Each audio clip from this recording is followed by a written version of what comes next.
Abakunzi ba Kamkama TV Rwanda ndabashuhuje, ndabiyegereje, ndabakunda. Uyu munsi ndagira ngo tuganire kuri iyi nkuru y'umwarimu winjiye mu ishuri, ageze mu ishuri afata impapuro zingana n'umubare w'abanyeshuri z'umweru dedede, agenda ashyiramo akadomo k'umukara, agenda agashyiramo kuri buri rupapuro. Umwarimu arangije, buri munyeshuri amuhereza urupapuro, arangije arababwira ati mwitegereze izo mpapuro, nimurangiza mumbwire icyo mubona, uri bubone nanjye icyo mbonaho ndamwongerera amanota ku kizamini twakoze ejo. Abanyeshuri barambuye impapuro, barangije bose bahuriza ku kintu kimwe.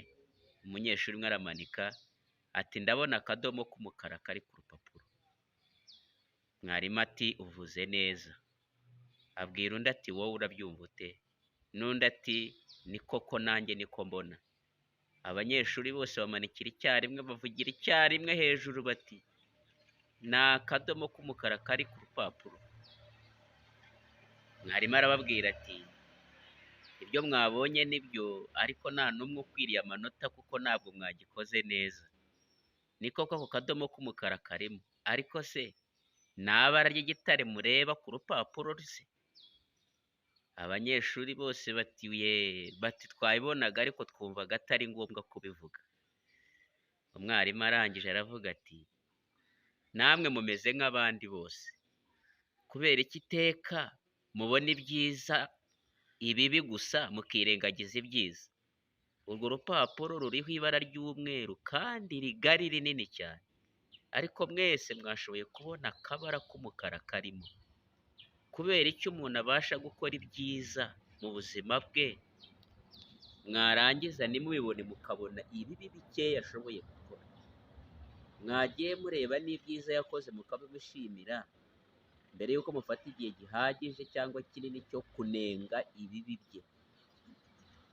Umuntu akafasha umuntu inshuro nyinshi, ariko yananirwa kumufasha rimwe gusa, ugatangira uti yarakize, asigaye yirengagiza abantu, asigaye yanga abantu, nyamara ukibagirwa byinshi yagukoreye mu buzima. Mbonye abapasiteri basengera abantu, bigisha abantu bakahinduka abantu bazima, ariko pasiteri yagwa mu cyaha gato gusa, bose bakavugira icyarimwe bati niyirukanwe, ntajugunywe hanze y'urusengero.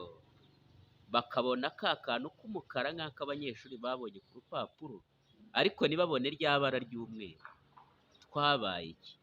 Yewe wa mugabo, imyaka 10 umaranye n'umugore, rimwe gusa ubonye ko yakosheje nibyo bimuranze imyaka yose?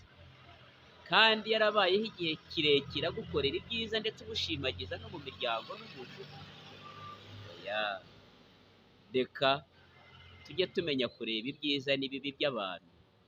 Ibyiza tubishime, ibibi tubinenga, ariko mu kinyabupfura, twinginga ngo bahinduke bakomeze kuba abantu nk'uko bari basanzwe. Niba inyigisho igufashije, kora comment na share kuri Kamkama TV Rwanda.